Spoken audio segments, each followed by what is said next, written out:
संघर्ष ही जीवन है। जो मुस्कुरा रहा है उसे दर्द ने पाला होगा, जो चल रहा है उसके पाँव में छाला होगा। बिना संघर्ष के इंसान चमक नहीं सकता, जो जलेगा उसी दिए में उजाला होगा। संघर्ष क्यों बचे? संघर्ष से, संघर्ष ही तो जीवन की आत्मा है। जितना कठिन संघर्ष होगा उतना ही शानदार जीत होगी। एक बार एक किसान भगवान से बहुत ही नाराज हो गया। किसान बहुत मेहनती था, बहुत मेहनत से वह खेतों में अनाज उगाता, उसकी देखभाल करता, पर अक्सर उसकी फसल खराब हो जाती।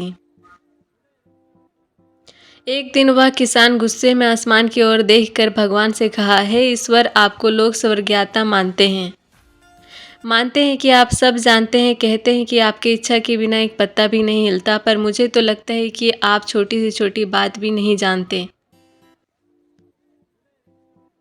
आपको तो ये भी नहीं पता कि खेती बाड़ी कैसे करते हैं। अगर आप जानते होते तो हर समय जो बाढ़, आंधी, तूफान आते हैं वो कभी नहीं आते। आप नहीं जानते कि कितना नुकसान उठाना पड़ता है हम किसानों को। यदि आप मेरे हाथ में यह शक्ति दे दे कि जैसा मैं चाहूँ वैसा मैं मौसम कर दूँ, फिर आप देखना मैं अन्न के भंडार लगा दूँ।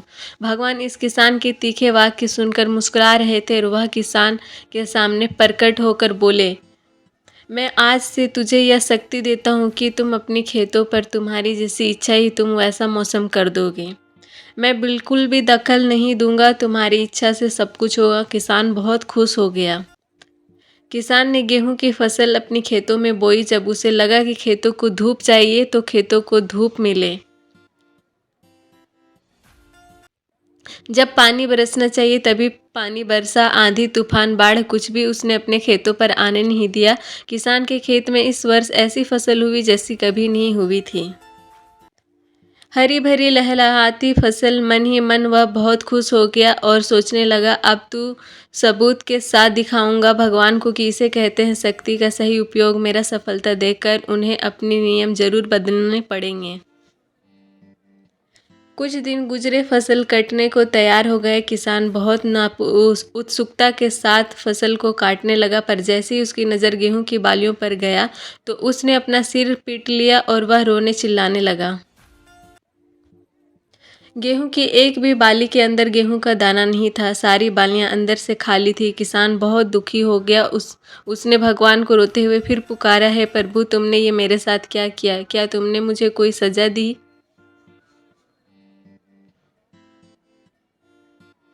भगवान बोले, पुत्र, ये तो होना ही था। तुमने पौधों को संघर्ष करने का मौका ही कहाँ दिया।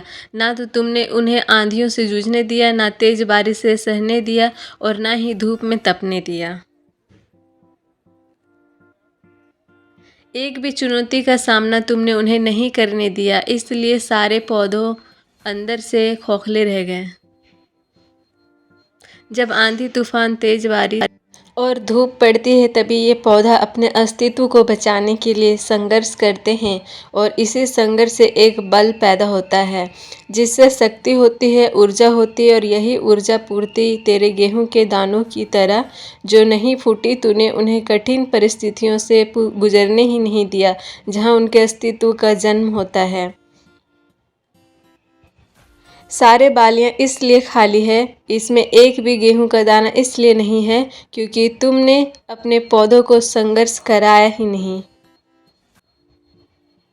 याद रखिए, स्वर्ण में स्वर्णीय आभात तभी आती है जब वह आग में तपने, गलने और हथौड़े से पीटने जैसे संघर्षों से गुजरता है। कोयले का टुकड़ा हीरा तभी बनता है जब वह उच्च दाब और उच्च ताप की मुश्किल परिस्थितियों से गुजरता है। इसी तरह यदि हमारी ज़िंदगी में कोई संघर्ष ही ना हो, कोई चुनौती ही ना हो, तो हम भी गेहूं की बालियों की तरह खोखले रह जाएंगे। कोई अस्तित्व नहीं होगा हमारा। विपरीत परिस्थितियाँ, चुनौतियाँ, समस्याएं हमें और अधिक निखारती है। यदि जीवन में कठिन परिस्थितियाँ और चुनौतियाँ यदि जीवन में कठिन परिस्थितियाँ नहीं आए, घबराना मत, बल्कि सामना करना, विश्वास करना कि आप और अधिक निखर जाओगे।